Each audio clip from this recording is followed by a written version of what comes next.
Hey everybody, this is Chris and my co-writer in crime here, Darren Scruggs, and here to talk to you about my album, Shine. Yay!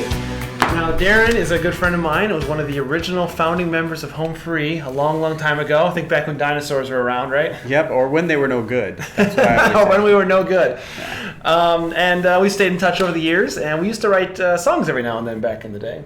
Yeah. And when this project started to come together for me, I decided to enlist his help on doing some more songs, and it turned into quite a fun thing. So we're going to give you a little track by track of this album, what we thought, what we were thinking about each track as we go through it, and hopefully you enjoy. All right, so track number 1 is Shine. Now this was the last track of the whole album that we put together. I had 10 tracks, and I felt I needed one more up-tempo thing to kind of round the whole thing out. And so I was playing around with concepts, and the Shine thing kind of came through as something that worked for me. This whole stepping out of the shadows and into the foreground, the light, which is kind of what this project has been overall, because I'm much more of a supporting role in Home Free. So I took that idea to Darren, and we spent 3 or 4 hours one night or something up and working the song. So what were you thinking as we went through this? Well, just like I always do whenever Chris would stop in and say, hey, I have a song I want us to work on, I went, okay, I need like 3 days to figure this out, but he says, but I need it right now. So a big chunk of our time is usually spent with me looking at a piece of paper and writing nothing, and Chris watching me write nothing. But the more that I thought about it, I thought it was a perfect song for this to be the last track, because it really did encapsulate the whole idea of what Chris has been doing, not just as a conscious step out of the shadows of being in Home Free, but I think really just coming into your own, not just as a songwriter, but as an artist. And that to me, that's the thing that really woke me up, and I was like, that's what has to come through, is it has to be about you, just being, this is Chris Rupp, and the music that we had was perfect, that you had brought to it. So writing the lyrics was pretty easy. Yeah. What the process, well, it's different every time, but for this song, I kind of gave him a chord pattern and a feel of the song that I liked, and a approximate melody idea, and then I kind of sing la la la la at him, and then he starts writing things down, and he comes back with his melody, and then we make it work out of there. And so that was the last one we put together. We just crammed it in time on this album, but I'm really glad it did, because it turned into the title track. Yeah, and it's fun. Yeah, woo! Yeah. So track number 2 was Smile on My Face. This one I wrote myself. This is one of the quickest ones on the album that came together. I was kind of looking for just something just silly happy. It wasn't going for anything particularly deep. But I had that whole concept of a guy walking home on a date with that, looking up at the moon and just saying, hey, Mr. Moon, thanks for being out here with me, because my day was awesome. And I was kind of going for like a retro 60s sort of feel. And I think it worked out pretty well. It kind of gets stuck in your ear a little bit, that little chorus, and of course a little key change at the end. So I like how this one turned out. Simple, not gonna change the world, but it's just fun. I like the fun. Number 3. Number 3. Track number 3. I put 5 up, 6 there. 3. There we go. Counting is hard. Pick 3, my lord. Track 3 was Moving On. This was kind of the song that started the whole album project for me. I was visiting a friend in Baltimore in November of last year, and I had some time to kill, and so I sat down at the piano. I was like, I'm just going to make something up just for the heck of it. And that that theme just kind of developed out of that. And I had that chorus, and then I sat on it, like, all right, whatever. And then when I started actually thinking about maybe I should write some songs and do something with it, I brought that one back out, and I fleshed out what the verse would be.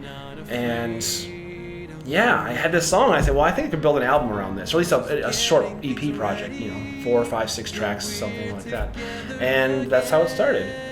Got a hold of my producer, Darren Rust, and said, let's make an album, and I got some songs. And this was the first one I recorded with him, just laying down the demo. And my imagery with this was somebody who's on their deathbed. They've had a wonderful life, but it's time to move on to the next stage. And they want to tell their family that it's going to be okay, to not worry about them. The family is upset about how it's played out, so they don't want them to go, obviously, and they're saying, it's okay, I'm going to a better place. And hopefully that message gets across. You do remember, though, that that was the first song that you had me help you with, and then That is. and then I wanted to take it to a different direction, and Also we argued, true. and then you said, well, I'm just going to do it this way, and you sang it for a funeral, though. I did sing it for a funeral already, yeah. And it ended up being what it was supposed to be. All right, track number 4. Why don't you talk about this one a bit? You started off. Well, this is probably was the most fun for me as a writer because you just come with this idea and really not much for the melody or the lyric lines at all. I just had a chord pattern, right? Yeah. It's a drinking song between two buddies, but what made it fun was that you wanted them to be one-upping each other on how bad their day was. And that was a cool challenge for me. First of all, for me to imagine myself having a drinking buddy. That was a good challenge. It's okay, you'll get friends someday. Maybe. That's why I was drinking to begin with. But that was appealing to me, and then trying to write something that would be creative and memorable. And it ended up being just more of fun instead of it just being a downer for a song. It just became fun. And also that the style of music was different than what I was expecting. Yeah. Since this was a country Country-ish, project. yeah.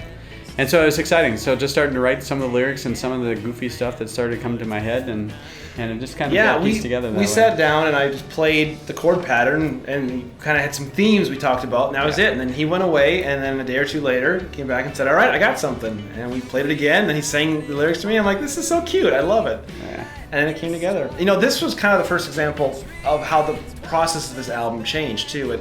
When I first was contemplating this project, I kind of said, all right, I'm in a country group with Home Free. I need to make this a country album. Mm-hmm. And trying to force that into some of these songs didn't always make sense. Some of them do. Some of them make perfect sense. But others didn't. And this was the first example of me just going, let's just make a good song. And that's what Drinking With Me is. It's just a fun, kind of swingy, jazzy, ragtimey kind of thing versus a country track. And I love how this one turned out. And Adam Bastine kills it on this song. So glad he worked with us with it. Super fun. Yeah, it didn't end up being a country album. It became Chris Rupp's album. Yeah, that's what I want it to be. Yeah. Okay, track number 5 should have been You. I don't even know where I had my thoughts on this, why I pushed this direction with you. I had, again, a rough melody, a rough chord pattern, and a concept. And I think the concept was sometimes, you may love somebody so much and they love you, but that doesn't necessarily mean the relationship is going to work. You can still love somebody and not have a functional relationship. And so that was kind of the thought of the song. Yeah, I think that's reality is what you were trying to say. Yeah, there you go. Sometimes you're halfway across the country and you just, But not a typical duet, sad story. But I think you came up with the line, "It should have been you," and that was what stuck with me. And so as we started to write around that, we started thinking about what the other things were that the guy was doing that he had wished that she was part of, and it came together pretty fast after that. And it's a beautiful melody and beautiful vocals too. Yeah, Jess Carvo killed this for me. She was on Sing Off Season 3 in a group called the Deltones, and I met her at one of our Sing Off tour shows. She came out with the group, and we stayed in touch ever since. And when the song came up, I thought, she might be perfect for it, and she killed it. So that was awesome. Thank you to Jess. And this song, yeah, it really does. I think everyone can relate to it in some way, shape, or form. I like the fact that it's a duet, it's a love song, but it's not about how much we love each other. It is, but not in the same traditional way. It's a kind of non-traditional love song. I like that a lot. Mm-hmm. To know. Number 6. All right, this is the second oldest song on the whole album. This is a song Darren and I wrote a long time ago. 7 years ago, maybe 8 years ago. I don't know how long it was, but I don't either. It was a while. It's the second oldest. What's the first? Through These Eyes? Through These Eyes, yeah. Oh, okay. Yeah. First, yeah. Best I Can was a girl I was dating at the time, actually, and this is not how the song fully is interpreted, but this is the inspiration for it. Had a lot of arguments with her mother, family relationship stuff, and she was always upset about that. And I said to Darren, I want to write a song about this. About the struggle of always trying to do as well as you can, doing the best you can, and maybe not being enough to the other person. And we kind of played with that theme. You remember writing this even way back? Yeah. I remember sitting in the old youth room over there and just plunking it out on the keyboard. And... Yeah, I think it ended up being a song that was written more for me than for you.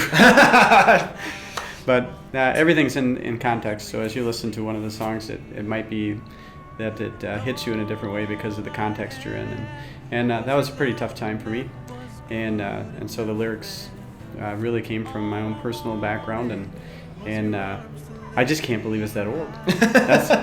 I can't get over that yet when you keep saying that. I like that. When I was thinking of this whole album, I was thinking, what songs had I written in years past that might work for something like this? And I pull this one up, and I'm like, this was actually a decent song. And it was just me and piano and him singing the lead is all I had of that. Yeah. But then it shaped up, and we had all these other players. And I'll say right now that all the players on this album are fantastic.